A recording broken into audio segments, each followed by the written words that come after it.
Bonjour à tous. Je fais cette vidéo pour parler de Paul Biya et signaler au Cameroun qu'il n'est pas un dictateur, mais qu'il est un bon serviteur de la France.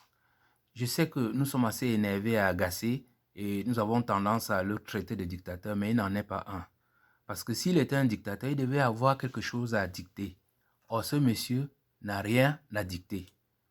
Deuxièmement, s'il était un dictateur, le Cameroun serait une dictature. Je vous ai mis là les 5 catégories de pays qu'on a dans le monde. Les républiques, des royaumes, des dictatures, des comptoirs coloniaux, des comptoirs d'esclaves. La république, c'est le gouvernement du peuple par le peuple et pour le peuple. Le Cameroun n'en est pas. Le Cameroun n'est pas un royaume non plus. Le Cameroun n'est pas une dictature. Parce qu'en dictature, vous avez un être éclairé qui impose par la force sa vision. Ce n'est pas le cas au Cameroun.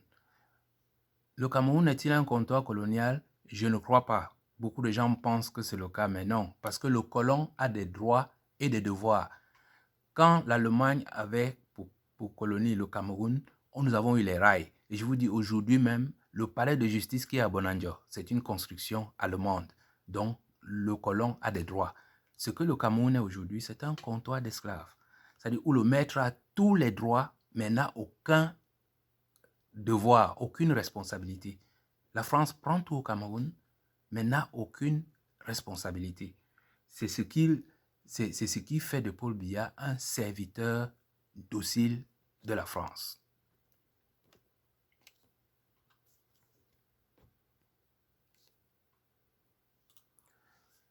Franchement, je vous ai mis là un petit chercher l'erreur, trouver l'intrus. Je crois que tout le monde peut trouver la photo de celui qui n'est pas le dictateur parmi ces photos-là. C'est vraiment une magnifique illustration que j'aime souvent mettre sur ma page. Maintenant, pourquoi? À qui profite le crime? Quels sont ceux qui ont vraiment intérêt à présenter les présidents africains comme des dictateurs? En fait, c'est la résistance d'une très longue escroquerie du franc CFA. La France soutient à l'international que si elle laisse l'argent aux Africains, les Africains vont se tuer entre eux. Parce que ce sont des dictateurs. Et donc, elle recommande donc à ces dictateurs-là de temps en temps tuer quelques milliers de citoyens pour soutenir son argument. C'est ce qui se passe actuellement au Cameroun. Et la France a même poussé cette logique très loin en favorisant le génocide au Rwanda. Parce que le but, c'était de soutenir son argument que si je ne suis pas là, ces gens vont se tuer entre eux. Maintenant que cela est clarifié, abordons le cœur du sujet en 6 points. Je vais vous raconter une séance de dictée dans une classe qui est un pur moment de dictature. Et on va en conclure que le Cameroun n'est pas une dictature, les Camerounais ne sont pas en dictature, Paul Biya n'est pas un dictateur. Et puis nous allons donner quelques exemples édifiants pour montrer les caractéristiques des dictatures. Et nous allons finir par la conclusion que je vous présente tout de suite. Trouvez-lui tous les noms que vous voulez, mais le titre de dictateur, il ne le mérite pas. Alors, venons-en à la séance de dictée dans une salle de classe. Lors de la dictée dans une salle de classe, il y a 3 aspects. La classe, les élèves et le maître. La classe représente le pays, les élèves représentent le peuple et le maître représente le dictateur. Le jour de la dictée, la classe est inviolable. C'est une souveraineté. Le surveillant général, le proviseur, le directeur, personne ne peut entrer dans la classe lors de la dictée. Les élèves sont ordonnés, disciplinés. Il y a un calme qui permet aux élèves de comprendre, au peuple d'entendre la voix du maître, le message du maître.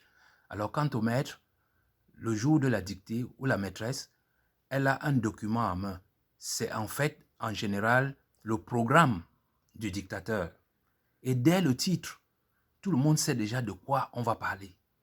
J'ai dit, rien que le titre vous donne la chair de poule, parce que vous saurez tout de suite si on va parler d'une dolède, de la pirogue, du train ou de l'amour. Et le dictateur donne le titre de la dictée. Après le titre de la dictée, il lit les phrases les unes après les autres. Il répète les phrases 3, 4 fois. Et parfois, il passe entre les bancs pour vérifier que le message passe correctement. Quand le message ne passe pas correctement, elle relit certaines phrases 6, parfois 7 fois pour s'assurer qu'on a bien compris le sens de la phrase. Et après la dictée, elle relit toute la dictée, ramasse les feuilles, les corrige et revient faire des corrections pour permettre d'élever le niveau de la classe ou bien le niveau du pays. Vous comprenez, mes chers amis, je viens de vous rappeler là l'atmosphère d'une séance de dictée dans une salle de classe. C'est un pur moment de dictature. Tirons des leçons de cet exemple. Regardons la classe. Je vous ai dit la classe est inviolable. Ce n'est pas le cas du Cameroun. La France malmène les Camerounais à l'intérieur comme à l'extérieur, donne des instructions de gauche à droite. Parfois, on ne sait même plus de quel côté se retourner. Le maître et le dictateur. Paul Biya ici est le dictateur. Il vous a dit le maître. Le jour de la dictée, parfois le maître même changeait d'habit pour montrer aux étudiants ou aux élèves le caractère solennel de l'exercice. Après le titre, les messages, il surveille, il fait une évaluation. Paul Biya nous a donné le titre de sa dictée pour le libéralisme communautaire. Après, il a pris ses bagages, femmes et enfants, il s'est tiré à Genève. Vous voyez que ce n'est pas un dictateur. Aujourd'hui, personne ne sait quel était le corps de cette dictée. On n'a que le titre. Comparons les élèves et le peuple. Je vous ai dit, lors de la dictée, les élèves sont ordonnés, disciplinés. Il y a un calme dans la classe. Mais je vous ai mis là une image de Ndokoti qui caractérise un désordre, un incivisme incroyable. Les nuisances sont multiples, odeurs, les nuisances sonores, nuisances visuelles, tout. Mais le maître qui devait lire la dictée, il n'est pas écouté. Lors de la dictée, les élèves écoutent le maître. Mais le peuple camerounais n'écoute pas Paul Biya. Même son parti ne l'écoute pas. Les généraux ne l'écoutent pas. Les ministres ne l'écoutent pas. Les Camerounais dans l'ensemble ne l'écoutent pas. C'est pour ça que nous sommes dans un carcan en ce moment. Maintenant, je crois que j'aurais pu m'arrêter là avec cette vidéo, mais je vais vous donner quelques exemples plus édifiants. Ce qui caractérise une dictature, d'abord, c'est l'ordre et la discipline. Voilà des exemples de défilés dans cette dictature. Regardez les défilés au Cameroun.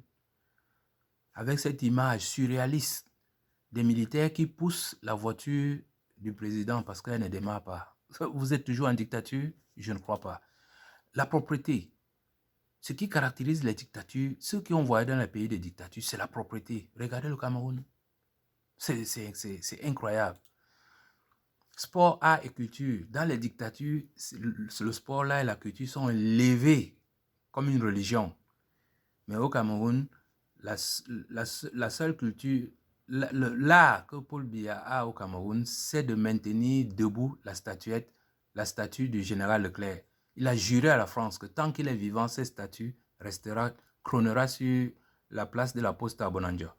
Malgré tous les efforts des Sama, 6 fois déjà décapité, la statue de Leclerc est toujours debout. Quant au sport, je pense que l'exemple du football suffit largement pour expliquer la situation. Quant à la culture, c'est terrible. Nos enfants écoutent du matin au soir, Kwandang, à cheval, ton caleçon fait quoi chez moi, je veux goûter ça, etc., etc. Voilà, si le Cameroun était une dictature, c'est la seule dictature où les chansons paillardes sont élevées en, je sais pas, en hymne national. Mais c'est tout simplement pas possible. La fierté et la souveraineté. J'ai pris cet exemple pour montrer en quoi notre président n'a aucune fierté, n'aspire même pas à la souveraineté. Il passe ses vacances à l'étranger, il vit à l'étranger, il va se soigner à l'étranger, il reçoit des instructions de l'étranger, il rend compte à un chef d'État à l'étranger. Il est gardé par des étrangers. Quel dictateur est-il donc? Voilà une image, j'ai mis là une photo de Mussolini. Vous voyez quelqu'un avec la tête haute qui montre que ici nous imposons, ici nous sommes les meilleurs. Regardez cette démarche de Kim Jong-un avec Donald Trump. Donald Trump, c'est le président des États-Unis d'Amérique. Kim Jong-un, c'est le dictateur d'un petit territoire. Mais parce qu'il a les armes qui parlent, il peut rivaliser avec les autres avec fierté. Et tout pays qui veut montrer qu'il a une dictature dans ce monde doit faire parler les armes. Les seules armes que Paul Biya a déjà touchées avec les mains, c'est les épaulettes qu'il met sur les épaules des officiers. Et même ces épaulettes-là, ça vient de France. Et quand ces soldats mangent des sardines et ça cale entre les dents, ils prennent des cure-dents qui viennent toujours de l'étranger. Où est la fierté? Où est la souveraineté chez ce monsieur? Je vous dis, il n'est pas un dictateur. Et enfin, la cruauté. L'une des caractéristiques les plus visibles et les plus médiatisées dans une dictature, c'est souvent la cruauté. Et c'est là le piège. C'est que les chefs d'État africains se sont engouffrés sur cet aspect-là. La seule chose qu'ils savent faire, c'est tuer leur population. Et ils pensent qu'en tuant les populations par milliers, ils gagnent les galons de dictateurs. Eh bien, mes pauvres messieurs, vous êtes de simples criminels, vous êtes de simples tortionnaires, vous êtes des assassins, vous êtes des meurtriers, vous n'êtes pas des dictateurs. Oubliez, de toute façon, nous ne sommes pas dupes. Voilà, donc, je crois que je vous ai donné assez d'éléments pour alimenter la discussion, mais je vous assure, croyez-moi, on peut affubler notre tortionnaire préféré de tous les titres qu'il a gagnés en 40 ans, mais pas de titre de dictateur. Il n'en a ni l'envergure, ni l'épaule pour porter ce genre de titre. Vous pouvez dire qu'il est un démolisseur, un immobilisateur, massacreur, tout ce que vous voulez. Je vous dis, en 40 ans, il a quand même, il y a pas mal d'adjectifs. Je crois qu'il a épuisé tous les adjectifs du dictionnaire. Mais, dictateur, nada. C'est pas possible.